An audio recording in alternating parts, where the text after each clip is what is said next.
नमस्कार। राजस्थान भगवती क्लासेज में आपका हार्दिक स्वागत है। पीछे की प्रमुख साहित्यकारों की कक्षा हमने अपने जी.एच. ओझा, गौरीशंकर, हीराचंद ओझा जी को देख लिया था। उसी के साथ कवि राजा श्यामलदास जी को देख लिया था। उसी श्रेणी में आगे चलते हैं। प्रमुख कवि चारण चारण जाति के प्रमुख कवि आते हैं सूर्यमल मिशन जी, जो चारण जाति के मिशन गोत्र से संपर्क रखते थे, मिशन गोत्र से ताल्लुकात रखते थे। ये इन्होंने बूंदी राज्य का इतिहास लिखा था। वंश भास्कर इनकी प्रमुख कृति थी, जिसमें इन्होंने बूंदी राज्य का इतिहास लिखा था।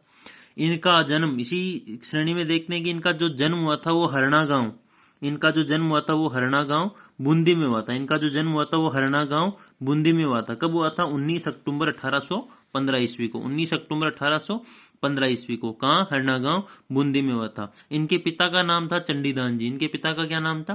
चंडीदान जी, जो महाराव राम सिंह जो बूंदी के थे, उनके काल में दरबारी कवि थे। और यही जो सूर्यमल मिशन जी है, ये भी महाराव राम सिंह के दरबारी कवि माने जाते हैं। चंडीदान जी, इनके पिता भी महाराव राम सिंह जी के दरबारी कवि थे और ये भी महाराव राम सिंह जी के दरबारी कवि थे। इनका जन्म जो हुआ था वो हरना गांव बूंदी में 1815 ईस्वी को हुआ था। माता का नाम था भवानी देवी जी। इनके पिता हैं चंडीदान जी। क्या नाम है? चंडीदान जी, जिनको महाराव विष्णु सिंह जी थे, उन्होंने कविराजा की उपाधि प्रदान की थी। चंडीदान जी को महाराव विष्णु सिंह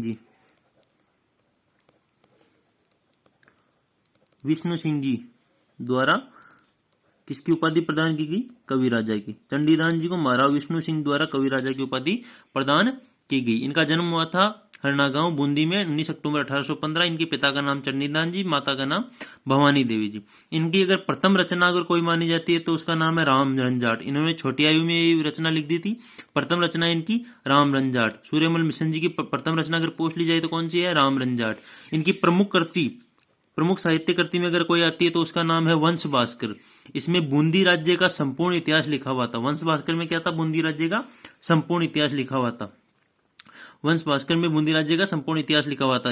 इसकी जो भाषा है, इसको पिंगल भी मानते हैं और ये भी मानते हैं कि ये ना तो डिंगल में लिखी हुई है और ना ही पिंगल में लिखी हुई है। दोनों का मिश्रण के रूप में इस कृति को लिखा गया है, वंश भास्कर को। लेकिन कहीं कहीं इसका जो उल्लेख मिलता है वो मिलता है कि पिंगल भी इसकी भाषा को मानते हैं। इसमें बूंदी राज्य का जो पद्यात्मक इतिहास आता है वो किसमें आता है? वंश भास्कर में। बूंदी राज्य का अगर पद्यात्मक इतिहास पूछ ले कि कौन सी कृति में बूंदी राज्य का पद्यात्मक इतिहास है, तो कौन सी में? वंश भास्कर में। 1840 ईस्वी में महाराव राम सिंह जी ने इनको वंश भास्कर लिखने के आदेश दिए थे। 1840 ईस्वी में राम सिंह जी ने इनको वंश भास्कर लिखने के आदेश दिए थे।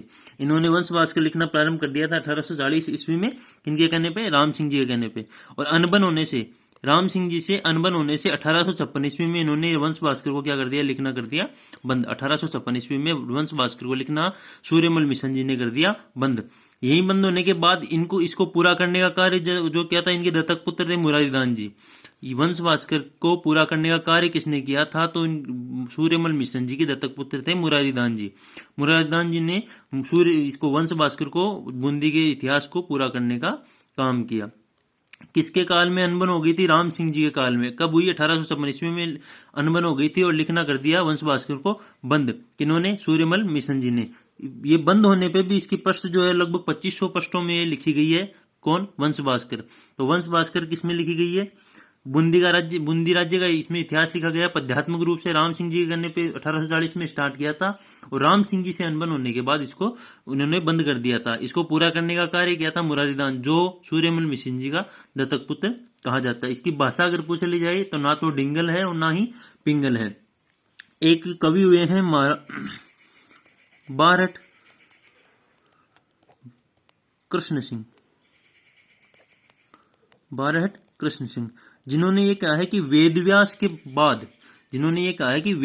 के बाद पिछले 5000 सालों में सबसे महान अगर कोई कवि हुए या सबसे विद्वान अगर कोई कवि हुए तो उनका नाम है सूर्यमल मिशन जी। किन्होंने कहा है? बारहट कृष्ण सिंह जी ने कहा है।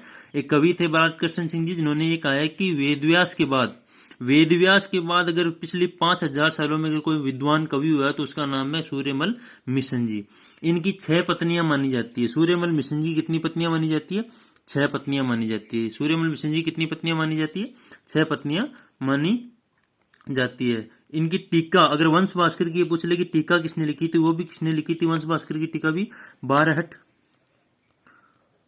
कृष्ण सिंह जी ने, बारहट कृष्ण सिंह जी ने इनकी इसकी टीका लिखी है। वंश भास्कर की टीका पूछ ली जाए कि किसने लिखी है तो बारहट कृष्ण सिंह जी ने ही लिखी है।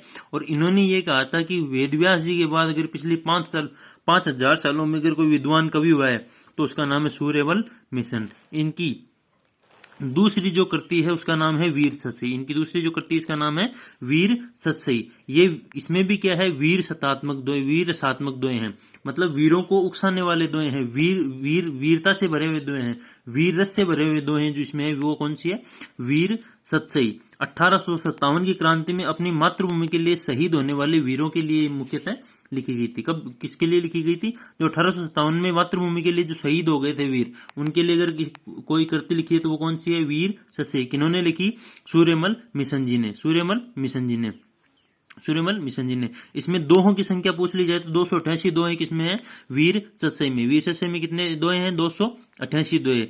राजस्थान जनमानस में राष्ट्रीय चेतना का संचार किसमें किया गया था, वीर सतसई में। लिखी किसने थी, सूर्यमल मिशन जी ने। तो वीर सतसई वीर रसात्मक दोहे इसमें है, 288 दोहों का संग्रह इसमें किया हुआ है। और 1857 की क्रांति में जो वीर शहीद हो गए थे उनको समर्पित ये वीर सतसई की गई है। इसमें जनमानस को, राष्ट्रीय जनमानस को, इसमें राष्ट्रीय जनमानस का चेतना का संचार किया गया है। इनकी और कृतियां अगर अपन देखें तो उसमें आती है धातु रूपावली, बलवंत विलास। बलवंत विलास में रतलाम के शासक बलवंत सिंह का चरित्र चित्रण किया गया है। धातु रूपावली के बाद में कौन सी आती है, बलवंत विलास, जिसमें जो रतलाम के शासक थे बलवंत सिंह जी, उनका चरित्र चित्रण बलवंत विलास में किया गया है। छंदोन्मयुग भी उनकी एक कृति आती है प्रमुख, सतेरासु भी इनकी एक कृति है। जो बलवंत विलास अपन ने ऊपर बात की, बलवंत विलास रतलाम के शासक थे बलवंत सिंह जी, उनका चरित्र चित्रण किसमें किया गया था, बलवंत विलास में। इन्हीं के अलावा छंदोन्मयुग इनकी प्रमुख कृति, धातु रूपावली, सतीरासो और वंश समुच्चय भी इनकी प्रमुख रचना में आती है। अगर पूछ लिया जाए कि सूर्यमल मिशन जी की जो प्रतिमा, सूर्यमल मिशन जी की जो प्रतिमा है वो कौन से गांव में है, तो हरना गांव बूंदी में। बूंदी में एक गांव पड़ता है हरना गांव, उसमें सूर्यमल मिशन जी की प्रतिमा रखी गई है। कब बनाई हुई है, 2010 से। 2010 से इनकी एक प्रतिमा बनी हुई है, 2010 में हरनागांव बूंदी में। किसकी, सूर्यमल मिशन जी की। सूर्यमल मिशन जी के ऊपर 2 रुपए का डाक टिकट जारी किया गया है। सूर्यमल मिशन जी के ऊपर 2 रुपए का डाक टिकट जारी किया है, कब से, 1990 से। सूर्यमल मिशन जी के ऊपर 2 रुपए का डाक टिकट जारी किया गया 1990 से। भारत सरकार ने डाक टिकट जारी किया था 2 रुपए का 1990 से सूर्यमल मिशन जी के ऊपर। ये भी प्रमुख तथ्य हो सकता है, एग्जाम में कभी पूछा जा सकता है। 2 रुपए का डाक टिकट 1990 में किनके लिए जारी किया गया, सूर्यमल मिशन जी के लिए। किनके द्वारा, भारत सरकार द्वारा। इनको 2 उपनामों से पुकारा करते थे, lay of gents, Suryamal Mishan ji को पुकारते थे lay of the last minister, lay of the gents and lay of the last minister. Mishan की कविताओं को तो ले ऑफ द लास्ट मिनिस्टर कहा गया था और ले ऑफ द जेंट्स कहा गया था सूर्यमल मिशन जी को।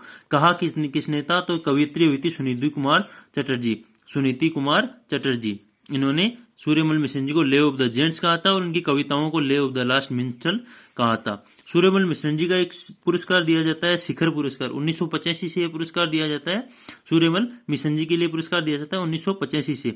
इसमें 72,000 रुपए या 71,000 रुपए का पुरस्कार दिया जाता है, जिसमें 2012-13 में ये पुरस्कार मिला था आईदान सिंह जी भाटी को। 2012-13 में ये पुरस्कार मिला था आईदान सिंह जी भाटी को, जिनकी रचना थी आंख येरा हरियल सपना, आंख येरा हरियल सपना, आईदान सिंह जी भाटी 2012-13 में। और 2013-14 में बदलती सरगम थी नंद भारद्वाज जी की, बदलती सरगम नंद भारद्वाज जी की। इनकी रचना को 2013-14 में सूर्यमल मिशन शिखर पुरस्कार मिला था। सूर्यमल मिशन शिखर पुरस्कार कब से दिया जा रहा है, 1985 से। 2 रुपए का डाक टिकट मिशन जी पर कब चालू किया गया, 1990 से। किन्होंने, भारत सरकार ने चालू किया। इनकी प्रमुख रचना में कौन सी आती है, वंश भास्कर आती है, जिसमें जिसकी कौन सी भाषा कही जाती है, ना तो डिंगल और ना ही पिंगल।